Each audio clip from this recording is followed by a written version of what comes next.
আল্লাহ যে নারীকে ভালোবাসেন তাকে 4টি কষ্ট দেন। আপনি কষ্টে আছেন তার মানে এই নয় যে আল্লাহ আপনাকে ভালোবাসেন না, আল্লাহ আপনাকে মহব্বত করেন না। আপনি কষ্টে আছেন, এটা হচ্ছে আল্লাহ আপনাকে ভালোবাসেন, এটা বোঝার অন্যতম একটি লক্ষণ।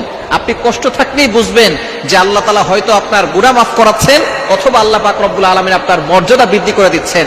সুতরাং নারীদের জীবনে যদি এই 4টি কষ্ট থাকে, তাহলে বুঝে নিবেন যে আল্লাহ পাক রব্বুল আলামিন আপনাকে ভালোবাসেন, আপনাকে মহব্বত করেন, এবং এই কষ্ট দিয়ে আল্লাহ পাক রব্বুল আলামিন আপনার মর্যাদা বৃদ্ধি করে মৃত্যুর সাথে সাথে আপনাকে জান্নাত দিতে চাচ্ছেন। নাম্বার 1, 1 নাম্বার হচ্ছে মানুষের অন্যায় সমালোচনা।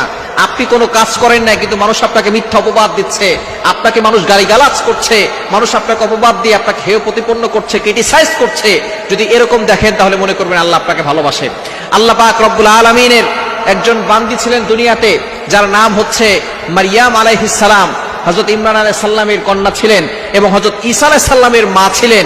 এতটা সম্মানী একজন ব্যক্তি, তাকে মানুষ অপবাদ দিয়েছিল, তাকে মানুষ খারাপ নারী বলে গালি দিয়েছিল। আপনি তো কষ্টে আছেন, আপনাকে তো কেউ খারাপ নারী বলে গালি দিচ্ছে না। একটু দেখেন মারিয়াম আলাইহিস সালামের দিকে ফোকাস করেন, মানুষ তাকে প্রস্টিটিউট নারী বলে গালি দিয়েছে, নাউজুবিল্লাহ। তার গোত্রের লোকেরা তাকে এই কথা বলে গালি দিয়েছে। আল্লাহ পাক রব্বুল আলামিন তাকে পরীক্ষা করেছিলেন, স্বামী ছাড়া সন্তান দিয়েছেন। জিবরাইল আলাইহিস সালামকে তার কাছে পাঠিয়েছিলেন। জিবরাইল আলাইহিস সালাম তার কাছে গিয়ে বলতেছেন, আপনাকে আল্লাহ তাআলা সন্তান দান করবেন, পুত্র সন্তান, এই সন্তান নবী হবেন। এবার মারিয়াম আলাইহিস সালাম বলতেছেন, আমার তো কোনো স্বামী নাই, স্বামী ছাড়া কখনো সন্তান হয় না। আল্লাহ পাক রব্বুল আলামিনের কথা জিবরাইল আলাইহিস সালাম বলতেছেন, আল্লাহ তাআলা চান একটা নিদর্শন দেখানোর জন্য। আদম আলাইহিস সালাম আর হাওয়া আলাইহিস সালামকে আল্লাহ তাআলা বাবা মা ছাড়াই তৈরি করেছেন। সুতরাং আল্লাহ পাক। দ্বিতীয় নাম্বার হচ্ছে স্বামী বা পরিবারের অবহেলা। যদি আপনার কাছে এরকম হয়, স্বামী বা পরিবার আপনাকে অবহেলা করছে, মনে করবেন আল্লাহ পাক রব্বুল আলামিন আপনাকে ভালোবাসেন।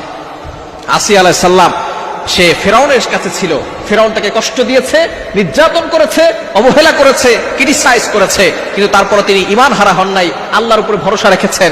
সুতরাং আপনার স্বামী বা আপনার পরিবার থেকে যদি আপনি অবহেলিত হন, তাহলে মনে করবেন আল্লাহ আপনাকে ভালোবাসেন।